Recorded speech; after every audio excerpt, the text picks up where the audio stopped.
Hello everyone, welcome back to my channel. কেমন আছো তোমরা? আশা করি সবাই খুব ভালো আছো আর আমরাও খুব ভালো আছি। তো টাইটেল থাম্বনেল দেখে তোমরা হয়তো বুঝেই গেছো যে আজকের ভিডিওটা কি নিয়ে। তো তার আগে বলি, আমার এই ভিডিওতে যারা নতুন আছো তাদেরকে আমার চ্যানেলে অনেক অনেক ওয়েলকাম। কেউ ভিডিওটা স্কিপ করো না, পুরো ভিডিওটা দেখো। যদি ভালো লাগে তাহলে অবশ্যই চ্যানেলটা সাবস্ক্রাইব করে আমার পাশে থেকো। আর হ্যাঁ, লাইক করতে কিন্তু ভুলো না। তো টাইটেল থাম্বনেল দেখে হয়তো তোমরা বুঝেই গেছো যে আজকের ভিডিওটা কি। হ্যাঁ, তো চলো, আজকে হচ্ছে আমি বানাচ্ছি বিরিয়ানি। কম বেশি সবাই বিরিয়ানি বানাতে পারে, তো আমিও ইউটিউব থেকেই শিখেছি। তো 2-4 বার বানিয়েছি, সবাই টিক চিহ্ন দিয়েছে, মানে সবার খুবই ভালো লেগেছে। তো আমার দিদি, মানে মেজো দিদির হলো ছেলে, ও অনেকদিন থেকেই বলছিল খাবে খাবে করে। তো ওর রিকোয়েস্ট, তারপর হচ্ছে আমার বরের রিকোয়েস্ট যে বিরিয়ানি বানাও বিরিয়ানি বানাও। তো বানাতে গেলে তো অনেকটাই ভেজাল, আর তার থেকেও বেশি মানে মেন কথা হচ্ছে যে টাকা পয়সাও অনেক লাগে। টাকা পয়সা এই কারণেই লাগে কারণ আমার ফ্যামিলি অনেক বড়, ওই অল্প একটু জিনিসে হয় না। আর আমি সবসময় চেষ্টা করি, মানে কাউকে দিই চাই না দিই, কাউকে পারি চাই না পারি, কিন্তু আমার মাকে ছেড়ে আমি কোনো কিছুই খাই না। চাই একটা যদি ছোট গুঁড়ো মাছ হোক, সেটাও যদি আমি ভাজা করে খাই, তাও আমার মাকে দিয়েই খাই। তো সেটাই, এর জন্য হচ্ছে কোনো কিছু করতে গেলে না, যদিও পারি যে সবাইকে দিয়ে খেতে পারবো তাহলে করি, না হলে করি না। তো আজকে যাই হোক, সকালবেলা বর বলেছিল যে চাল ভিজিও না, আজকে বিরিয়ানি খাবো। তো আমি কি কি লাগবে তুমি আমাকে বলো, আমি নিয়ে আসছি। তো আমি বললাম যে চাল আর মশলা যা যা লাগে, তো ও নিয়ে এসছে। ওই সকালের দিকে মাংসটা নিয়ে এসেছিল। তো মাংসটা হলো মেখে দুপুরবেলা আমি, মানে সকালবেলা এনেছিল ঠিকই, কিন্তু আমি সকালবেলা কিছু করিনি কারণ ঘরে কাজ ছিল, সেগুলো করছিলাম। তো সেই কাজ টাজ করতে দেরি হয়ে গেছে, তারপরে 2টোর সময় ওই মাংসটা ম্যারিনেট করে আমি ফ্রিজে রেখে দিয়েছি। তো এখন সন্ধ্যা 7:30 বাজে, এখন হচ্ছে বিরিয়ানিটা আমি বানাবো। তো ওটা ফ্রিজেই আছে। তো এখন হচ্ছে আমি বাবার বাড়িতে আছি, এখন যাব ওই বাড়িতে গিয়ে তারপরে হচ্ছে বিরিয়ানিটা বানাবো। তো হলো আমার ভাগ্নিও অনেকদিন ধরে রিকোয়েস্ট করছিল, ভাগনা রিকোয়েস্ট করছিল যে বিরিয়ানি বানাও বানাও বানাও করে। তো ফাইনালি আজকে বানাচ্ছি। তো চলো, আমি কিভাবে বিরিয়ানি বানাই তোমাদের সাথে শেয়ার করব। আমি খুব ভালো পারি না, কিন্তু ইউটিউব থেকে দেখে যতটুকু মানে শিখেছি বা যতটুকু পারি ওইভাবে করেই করি। আর প্রথমবার যখন আমি বানিয়েছিলাম তখন হচ্ছে ইউটিউব দেখেই বানিয়েছিলাম। তো প্রথমবারটাই টিক চিহ্ন, মানে সবাই ভালো বলেছে যে হ্যাঁ খুব ভালো হয়েছে। তারপরে 2-3 বার যতবারই বানিয়েছি সবার কাছেই ভালো লেগেছে। তো তার জন্য সবার কাছে সবাই আমাকে বলছে যে প্লিজ বানাও বানাও বানাও করে। মেন কথা কি জানো তো, খুবই খাটনি। খাটনি বলতে এত প্যারা, মানে এত প্যারা ভালো লাগে না আর। তো যেহেতু সবাই খেতে চাইছে, তো একটু প্যারা তো করতেই হবে। তো তার জন্যই বানাচ্ছি।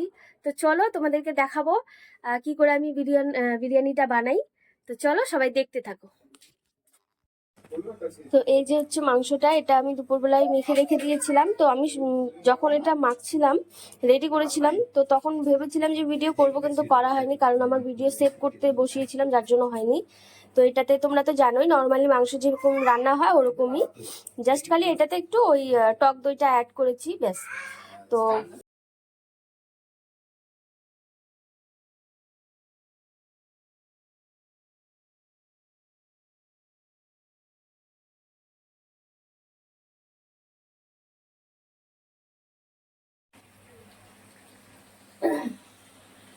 এখানে মাংসটা হচ্ছে, আর এখানে যে এখানে দেখো, এখানে যে চালের জন্য জলটা বসিয়ে দিয়েছি, যেহেতু ছোট গ্যাস, ওতে অনেকটাই টাইম লাগবে।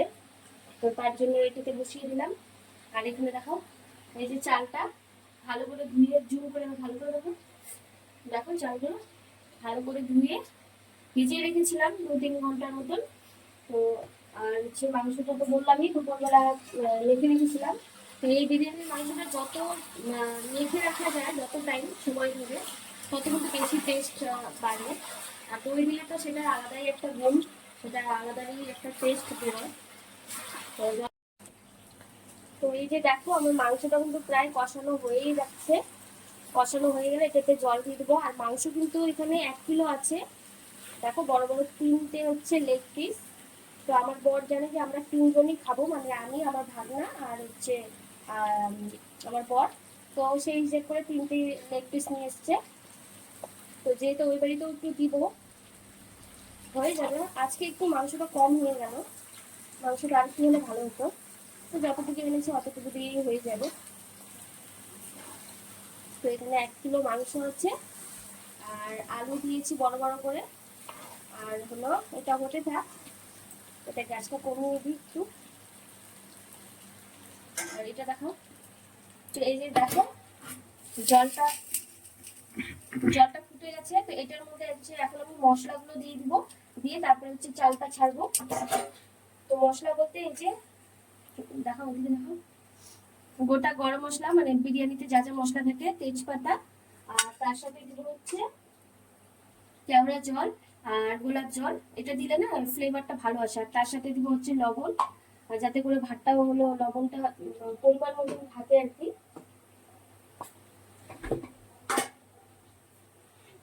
আন্দাজ করে লবণটা দিয়ে দিচ্ছি।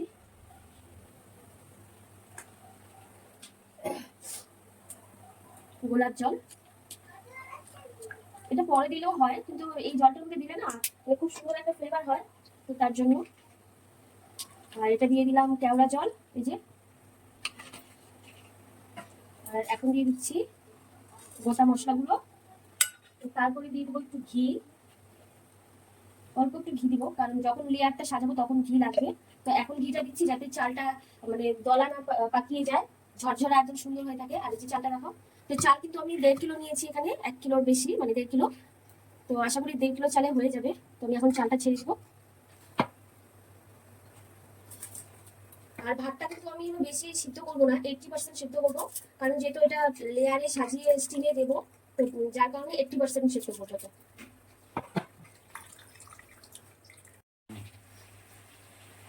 তো আমার মাংসটা কিন্তু কষানো হয়ে গেছে, দেখো, দেখো ভালো করে দেখো, ঠিক আছে। তেল ছেড়ে দিয়েছে বলে মাংস কষানো হয়ে গেছে। তো এখন এটাতে জল দিয়ে দেবো, আর জলটা হচ্ছে একটু ঝোল ঝোল দিয়ে রাখবো, কারণ ওই সাজানো মানে লেয়ারটা যখন সাজাবো তখন তো ঝোলটা লাগবে।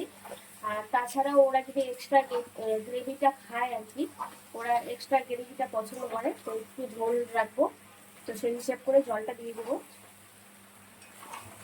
দেখো একদম মাংস কষানো হয়ে গেছে, মানে হাড়ির থেকে মাংস খুলে খুলে যাচ্ছে, খুব ভালো মতো কষানো হয়ে গেছে।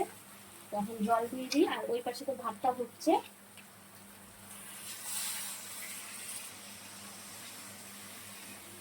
আমার কিন্তু হচ্ছে ভাতটা হয়ে গেছে। তো এই যে দেখো, দেখো দেখো চালটা কিন্তু 80% সিদ্ধ করেছি, কারণ যেহেতু স্টিমে দিব, বেশি সিদ্ধ হয়ে গেলে কিন্তু একদমই হবে না বিরিয়ানি। এর জন্য একটা আইডিয়া করে চালটা সিদ্ধ করে নিতে হবে। এই যে দেখো, তো এই যে দেখো আমার কিন্তু মাটন ঢেলে নেওয়া হয়ে গেছে। আর বিরিয়ানি না সবসময় এরকম খোলামেলা বাসনে করলে পারে ভালো হয়। দেখো, তো এটা একটু ফ্যানের মধ্যে এখন হলো শুকাবো।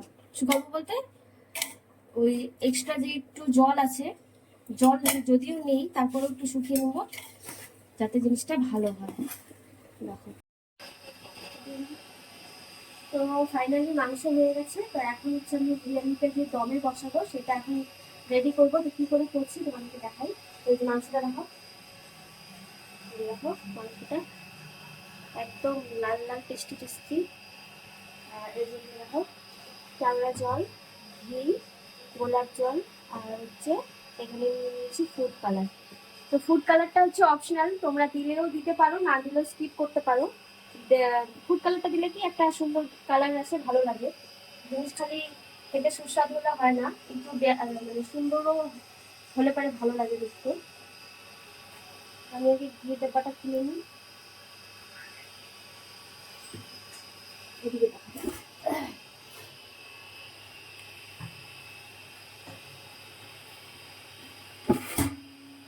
সবার প্রথমে দিয়ে দিচ্ছি হচ্ছে একটু ঘি। ঘিটা আমি সুন্দর করে ভালো করে দেখাও। আমার বরকে দিয়েছি মোবাইলটা ক্যামেরা করতে, ভিডিও করতে, জানি না কীভাবে কী করছে না করছে।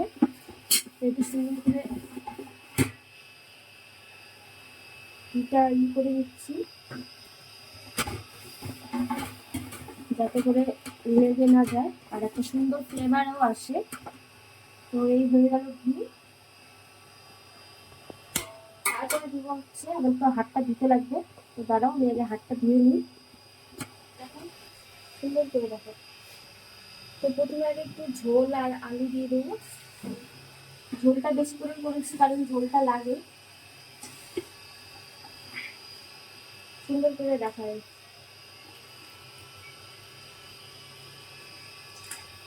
নিচে আমি ঝোলটা একটু বেশি দিয়ে দিচ্ছি।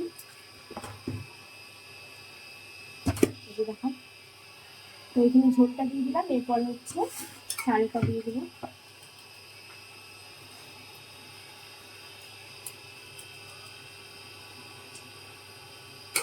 এইভাবে করে যত লেয়ার হয় আর কি, মাংস যতটা আছে তত লেয়ার করে সাজাবো এক এক করে।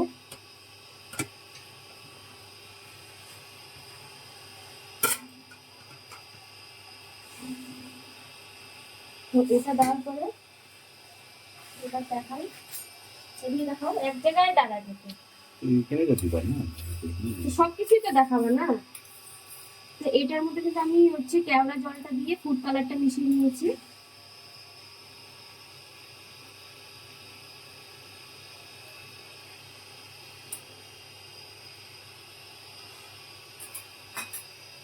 এখন দেবো হচ্ছে বিরিয়ানি মশলাটা, ফুড কালারটা আর কেওড়া জলটা দিয়ে দেওয়া হয়ে গেল।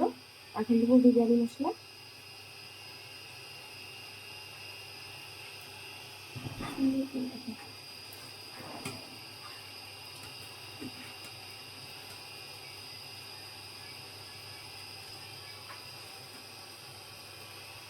এবার দিয়ে দিচ্ছি গোলাপ জল, সুন্দর একটা ফ্লেভারের জন্য। তারপরে দিয়ে দিচ্ছি একটু ঘি, ঘি যত দেওয়া যাবে তত টেস্টি। তো হয়ে গেল এটা এক লেয়ার। তো এইভাবে করে বাকি লেয়ারগুলো তো এই যে লেয়ার লেয়ার করে সবগুলো সাজানো হয়ে গেছে। এবার এটা দমে দিব, ভালো করে জল করে রাখো। এদিকে দেখো, তো একদম এই যে লো ফ্লেম, এরকম আঁচটা একদম থাকবে। আর তার উপরে দিয়ে হচ্ছে এরকম একটা তাওয়া, যাতে নিচে যে ভাতটা আছে মাংসটা আছে সেটা লেগে না যায়, পুড়ে না যায়। তো এটা দিলে পরে সুন্দর একটা স্টিম পাবে।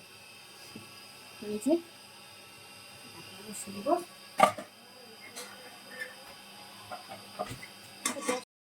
তো এই যে আমার ভাগনা চলে এসছে, আর একটা ভাগনা আসছে, ভাগ্নি এলো এলো।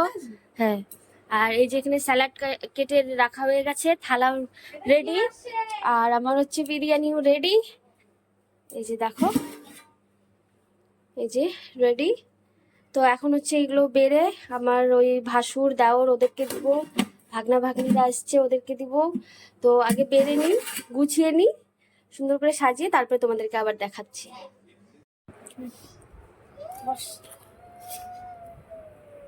আমার পাশে এরকম করে একটা ফটো তুলতো, ভিডিওটা বন্ধ করে ফটো তুলতো।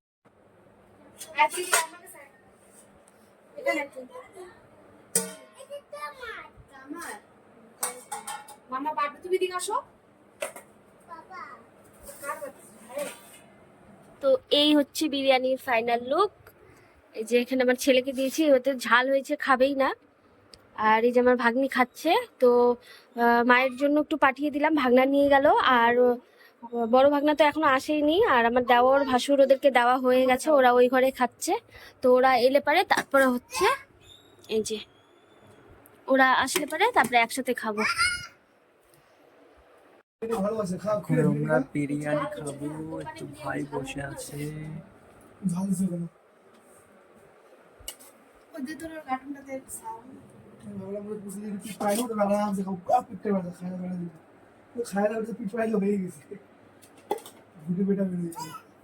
তো এই যে আমার ভাগনা চলে এসছে, সে ওকে 9:15-তে ফোন করেছি, আসলো হচ্ছে 10টার সময়। তো বল কেমন হয়েছে, সত্যি কথা বলবি। অসাধারণ অসাধারণ। আমার হাতে বিরিয়ানি ভালো লাগে না হাজির বিরিয়ানি ভালো? ভালো তো হাজির বিরিয়ানি লাগে, কিন্তু একদম কাছাকাছি হয়েছে, 10-এ 9। 10-এ 10। ওরা আমার হাতে বিরিয়ানি খেতে খুবই ভালোবাসে, বাড়িতে সবাই। সত্যি ভালো হয়েছে, অনেক ভালো হয়েছে। আমি তো আজকে তো দেখে মনে হচ্ছে যে ভালো হয় নাই, জানি না কি হয়েছে। তুই বল, তুই বল। এই লজ্জা পায় ক্যামেরার সামনে কথা বলতে, এর জন্য বলবে না। ভালো তো বল, কিছু তো বল। খুব ভালো হয়েছে। তো ভালো হলেই ভালো, তৃপ্তি সহকারে ওরা খাক। এই যে ওরা খেয়ে যাবে, তারপরে আমি খাবো। আর আমার বর হচ্ছে, ওর ছোট ভাই এসছে, তো ওদের সাথে ও একটু গল্প করছে, বিরিয়ানি খাচ্ছে আর গল্প করছে ওরা ওই ঘরে। তো ওরা খাক। ভালোভাবে দেখা। দেখো ওই দেখতে পুরো অনেক কিছু খাই নাই দেখো এই যে একদম ডিব্বা খালি। তো সবাই একদম খুব টেস্টি করে খেয়েছে। কেমন লাগলো তোমরা কমেন্ট করে জানিও। স্প্রাইট খাওয়া হচ্ছে, স্প্রাইট খেয়ে নিই। তো কেমন হয়েছে আমার রেসিপিটা তোমরা অবশ্যই কমেন্ট বক্সে জানিও। তো আজকের মতো ভিডিওটা এখানেই শেষ করলাম, আশা করি তোমাদের ভালো লাগবে, তোমরা সেটা জানাবে। তো চলো দেখা হবে আবার নেক্সট ভিডিওতে। সবাই ভালো থেকো, সুস্থ থেকো।